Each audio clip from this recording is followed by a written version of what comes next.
Hello and welcome back to Rain or Shine Farm. Today I'm going to be doing planning for some seed starting and talking about seeds and fall planting. So for me, I'm recording this in early August 2026. And yeah, we're getting into the season, at least for me, where we're in kind of the height of summer. And it's actually a good time to start your seeds for fall, or for us, it's more like fall winter because we have fairly mild winters. So I'm located in gardening zone 8B, so we get down to maybe about 10 degrees Fahrenheit as our coldest each year. Last year we didn't get any snow that stuck to the ground at all. We stay pretty green outside. It's very rainy and cool, like 40s and 50s generally. We have some freezing weather times, but for us the main thing is that I live in Washington State, and so we're fairly far north in North America, and our light just really changes a lot. So I believe around summer solstice, around June 21st, we're at over 16 hours of daylight a day. Right now I think we're at like 14, and in the winter it really swings the other way. So we go like maybe 8 hours of daylight, and it's pretty gray, overcast, very little sun at all. So we're going to talk, like I said, seed starting today. I'll sort of talk generally and I'll show you the kind of seed, the way I organize my seeds, and then I'll show you what I'm starting for fall/winter for me. So my nice organization is this big tub with stickers on it. This is like a photo album organizer. I bought mine online. You can buy them at like Michael's craft store, or like I said, online. So they have these photo sized holders, and they work really great for seeds. So I'll show you here, but I use the label maker and organize my seeds this way, at least my packages of seeds. I save a lot of seeds, and then so I have those in a separate container, especially for any seeds that are really big. And then I have kind of like my organizational system where I track like what seeds I've started when and what ones I'm doing for that year. But this is kind of where I keep the main seed packets. So I've organized mine into, I guess I'll read them to you. So I have one that is like the next seeds. So I have next on there. And so these are the ones that I'm starting next. So those are what we'll end with, but those are what I'm going to be planting for fall. Then I go in alphabetical order. I have brassicas, which are like anything in like the broccoli, kale, cabbage family. I have beans. I have one that's called carrots/onions. I have one for corn, mostly because corn seeds are really big, and so it needs its own. I have short flowers and tall flowers, and I have herbs, and those are definitely my most full ones, the flowers and herbs. Those are really full. Sometimes they don't fit either. I actually have a houseplants one, leafy greens, miscellaneous or unique. So for example, in that one I have asparagus seeds, okra, more okra, these like huckleberry garden seeds, rhubarb, pink celery, mugwort, bronze fennel, saved seeds from various things, more rhubarb, amaranth, chicory, etc. So you may or may not know what even half of those are. So So yeah, these are ones that kind of don't fit into my other categories. I have a whole section for peas, which this is very typical for me, that it's empty. Pea seeds. I'm trying to get a little bit better about saving seeds. I actually did it this summer, so my peas are kind of, again, we're in the height of our summer only like now. Tomatoes are ripening finally. I'm getting cherry tomatoes. My other tomatoes are still very green, but they're getting sizable. And our peas are kind of on their way out. So I did save some seeds and replanted. But yeah, I pretty much buy new pea seeds every year. I have a root veggies category. Squash, tomatoes and peppers go in the same one. And then I have witchy / medicinal in here. I'll share what these are. I have valerian, I have foxglove, I have wild daga or lion's tail, I have echinacea, I have mullein, I have St. John's wort, and I have milk thistle. And some of these are definitely things that are noxious weeds, or at least weeds, in some locations, and often are like not great to plant. So look up your state and what's under the noxious weeds label, because I did not do that early on, and I was able to contain mine to my home, and then sometimes I did choose to take them out, like the milk thistle, but that's a good thing to check too. So this is kind of my main organizational system. In the winter, when I go to start seeds, this is like what I'm getting into. And then they come in this nice case, which I have covered in stickers. And then I don't take the whole case outside, but you could. I'm usually dealing with rain here, especially when I'm starting seeds. So I do take this little one outside. I'll show you the way I like to save seeds. So here, for example, I have a bunch of, it's relabeled, milk thistle. So when I did grow it, I harvested a good bit of it. And I like to use old containers. So this is like a tomato paste container. I have some that are like medication containers. I have this one, has a bunch of black beans in it. So this is all the black beans I've ever grown. While growing them for like 4 years, I was able to grow like 2 cups of them. So, and yeah, this is an old basil container, obviously a big one. And yeah, so otherwise I like label them. So here it says bee balm seeds, and then I put the date, probably when I harvested it. So those are from my old property. So yeah. These are really nice for keeping seeds. I just keep I have a box that I store them in. You want to store seeds in the dark, so I usually close up the box and put them on a high up shelf anywhere dry. And then this is my very official, I bought shoes at one point, container, and this is what I actually like to use to so for example, I have like a seed packet. I can stand it up in here and put like dividers with sticky notes, or you could use like junk mail that you write on. And I will actually especially at the beginning of the season, I will order them all by like what month I'm gonna start the seeds. So these are all ones that like I've already started this year. And then there's ones like sunflowers where like I may have done some like succession sowing where you plant some at one point and then a couple weeks later you plant some more. So these are, I have a lot of sunflower ones. So this is pumpkin seed sunflower mix from 2020 of mine, and these are sunflowers from 2024.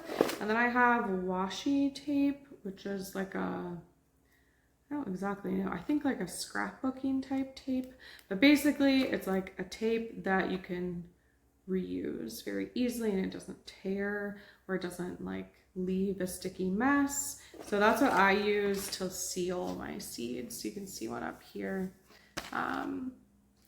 You can find them at craft stores and look up washi tape. It's W-A-S-H-I. So that's how I kind of like keep my containers sealed, because you don't want, especially putting your things sideways, you don't want your seeds spilling out all over. And then I have like some scissors in here. So yeah, this is kind of my, like I said, very fancy organizational system for like each year.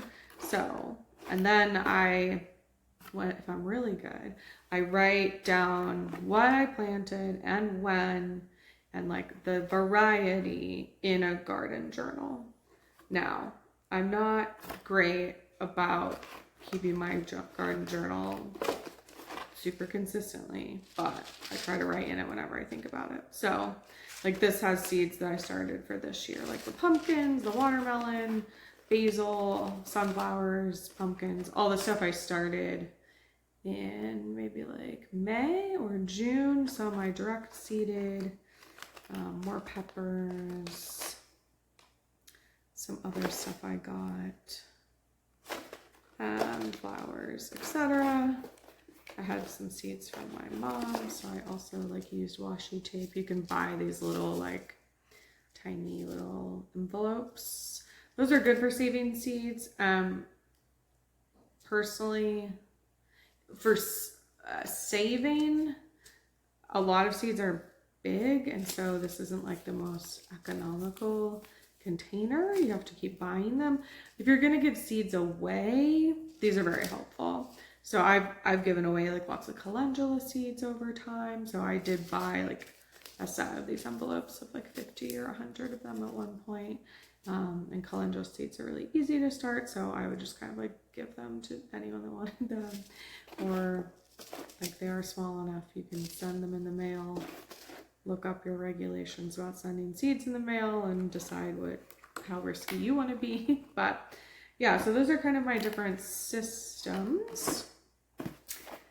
So yeah, I'll talk about actually now what I'm starting. So this one is out of the container because I'm going to, here you go, direct seed it, but I have some parsley. So I have a curly leaf one outside, but this is the flat leaf one. And I'm just trying to build up my herb collection. So now that I have an area dedicated for herbs in my like in-ground front bed, I'm gonna do some of these. And then, so I watched a Charles Dowding video. Charles Dowding's based out of the UK. He's a he's a gardener that's on YouTube. And he's like a no-dig gardening method person. Talks a lot about doing that. But anyway, he grows in the UK, which actually are very similar conditions to where I grow, in that it's usually warmer and dry in the summer, and it's usually a pretty wet, rainy, overcast winter, and not a lot of like super hot or super cold. So for me, like, I know that about folks that garden in the UK. It's a little more similar for me, and so I try to follow those type of gardeners. So anyway, he did a video recently, I think it was like in August 2026, like starting seeds for fall video.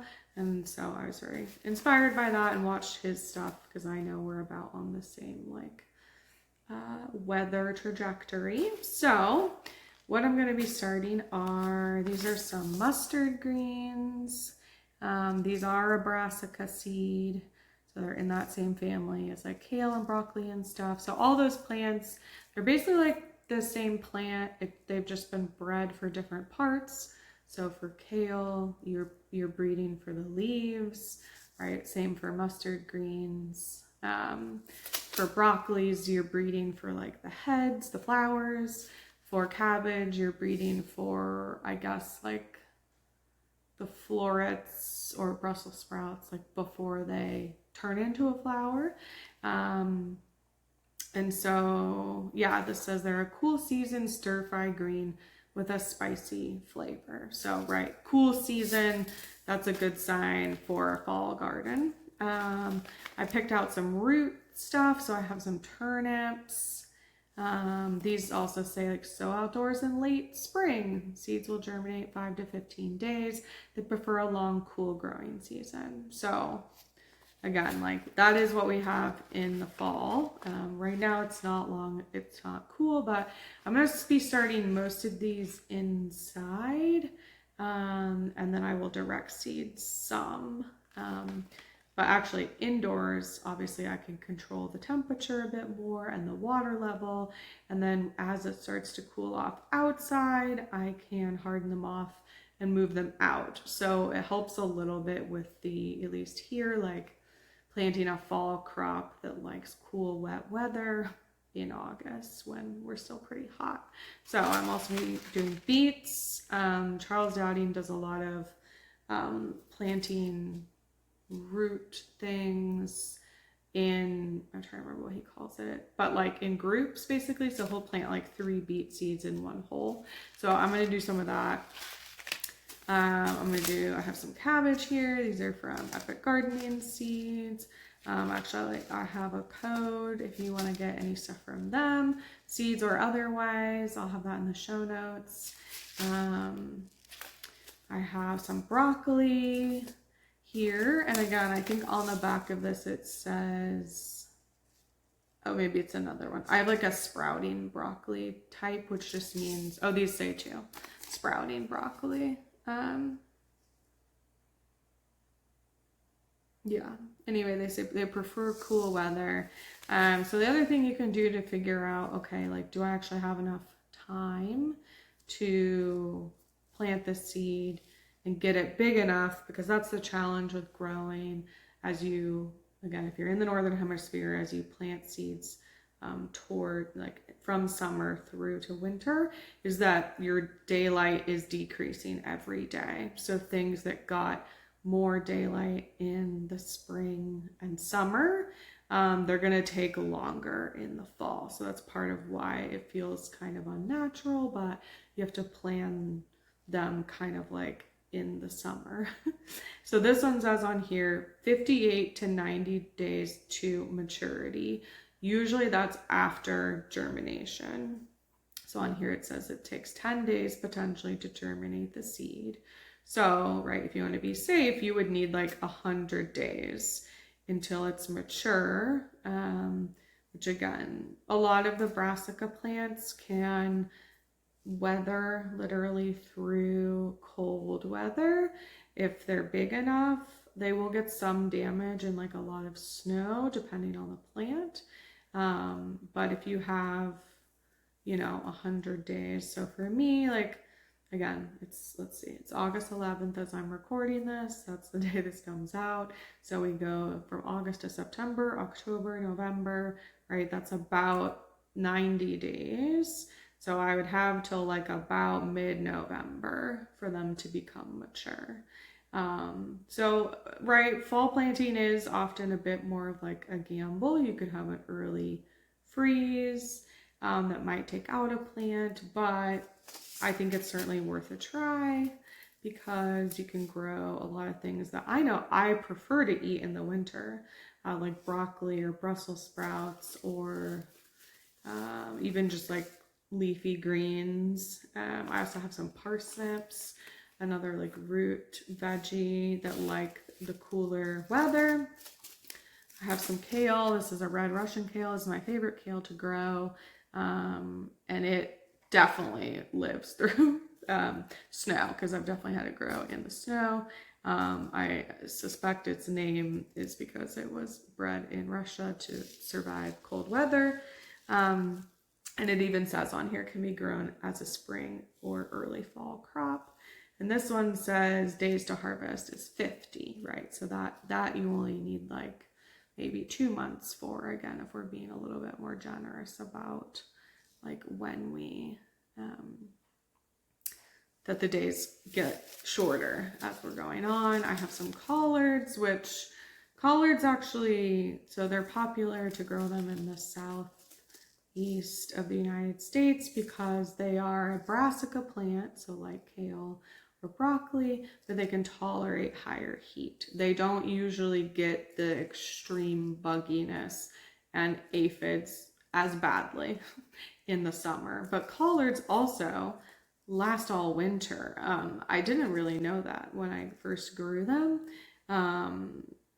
So I really like that about it. And it tolerates poor soil. They're pretty easy to grow. They tolerate heat and cold. So I think I like in my old garden planted collards in the spring one time. I had them all summer, which was nice. They do get a little buggy, but you just, if you pull off the leaves, just like kale, kind of like more quickly when they're smaller and wash them off really good, you can get some greens that way. And they will, those plants are, after a freeze or cold weather, they get sweeter generally, like the plant itself. So often they taste better in the fall and winter, or I guess less bitter. And they don't get buggy as much because the bugs can't really live in the colder temperatures. So I recommend growing collards even if you never had them before.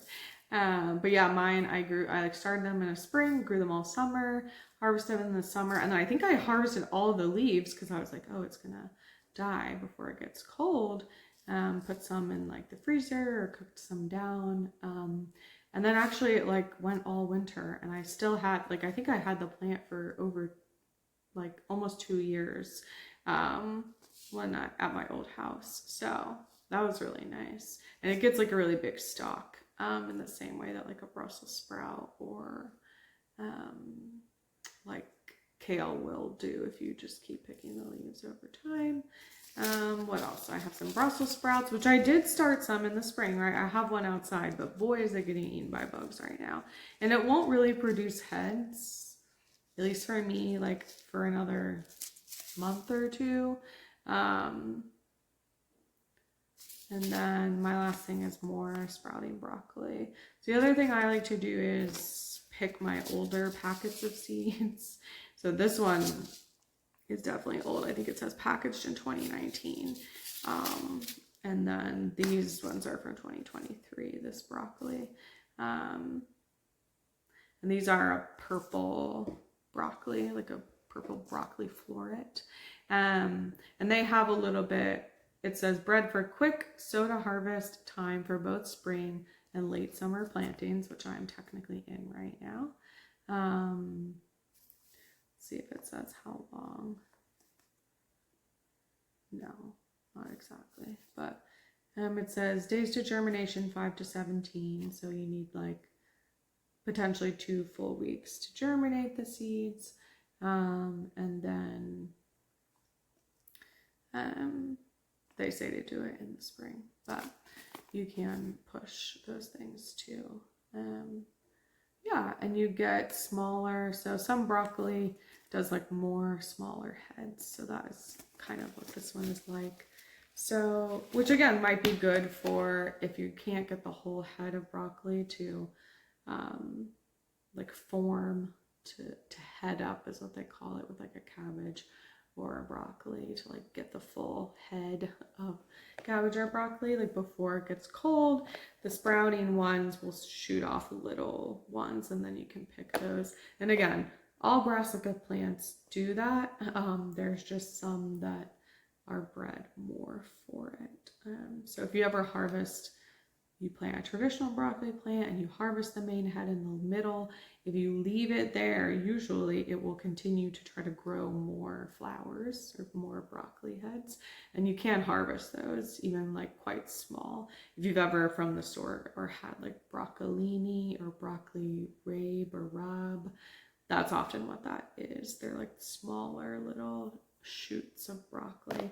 And they taste pretty much the same. Again, a little bit more like kale because they often have like leaves on them. But yeah, so I'll be starting these seeds this week. I'm going to start them indoors. I don't have potting soil right now, so that's the main thing holding me up. If I go into town this week, I'll grab a bag of that and then turn back on my seed starting setup indoors that I have in my garage. I'll take a clip when I do that.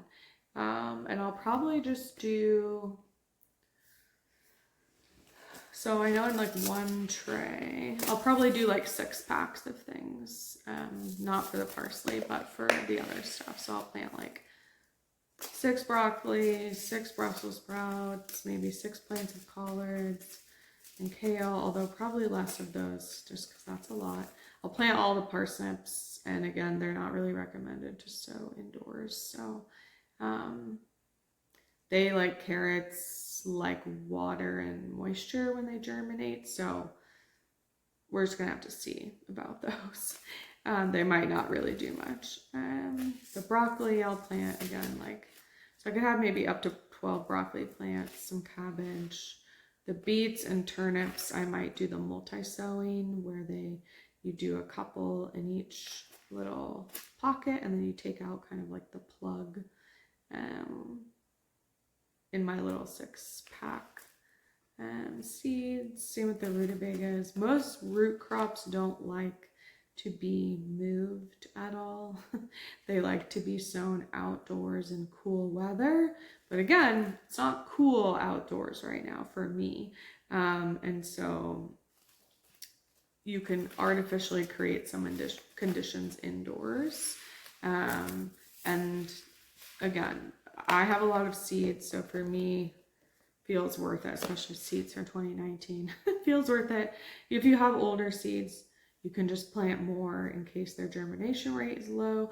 You can check the germination, which is like you would put a scattering of seeds on like a paper towel and wet them and put them under light and see how many sprout.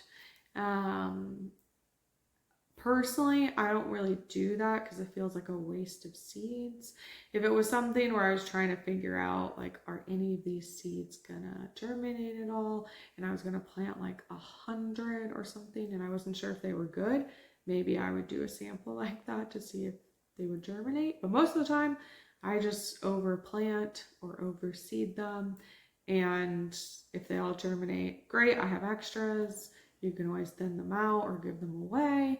Or if they don't, then maybe if only 1 in every 3 or something germinates, well, at least you have something. And again, for me, like starting seeds, because I'm going to do it indoors and in little like 6-pack containers, it's very obvious if they don't germinate after like 2 weeks. And so I can always just reuse that soil or dump them out in the garden, or like, it's easy for me to be like, okay, that didn't work.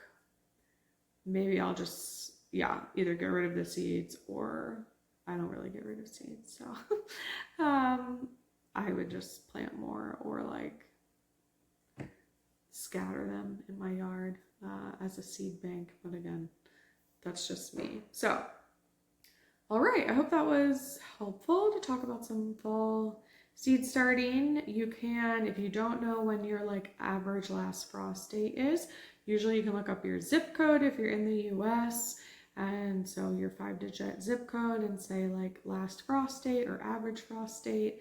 That's really what your garden zone means. So like I said, mine's 8B, which is really just about like how cold is your coldest cold that you get each year. And you can look at, okay, if my average frost date is like mid-October, or I guess in the spring, it would be, for us, ours is like around April 20th in the spring is our average last frost date. And then you can count backwards or forward. So for me, again, like at least up where I used to live, which was like technically the same garden zone, it was about mid-October. So right, for some of these, like I said, if it says 100 days, like I don't totally have the time. So it is a bit of a gamble. But again, I have the space, I have the seeds.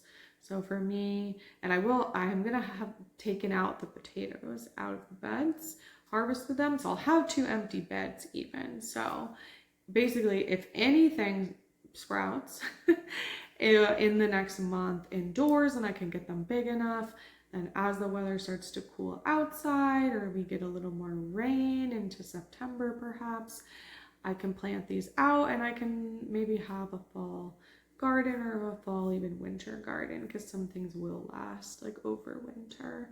You can still pick from a lot of the brassicas, like kales and stuff, you could still harvest. And then root crops, like carrots, parsnips, beets, turnips, if you can get them to start growing and stuff, you can actually leave them in the ground even when they're ready to harvest as a sort of storage mechanism. Again, maybe not if it snows for you, but because they're all very like hard and don't have like a ton of water in them, they generally store pretty well in the ground if you don't have space in your fridge or if you don't have a big freezer. So those are some options. I know this video is late this week. I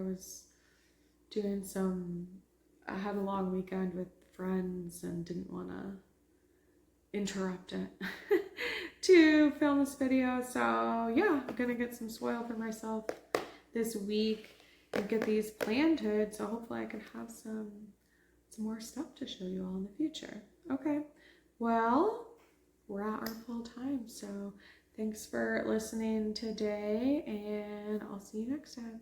Bye.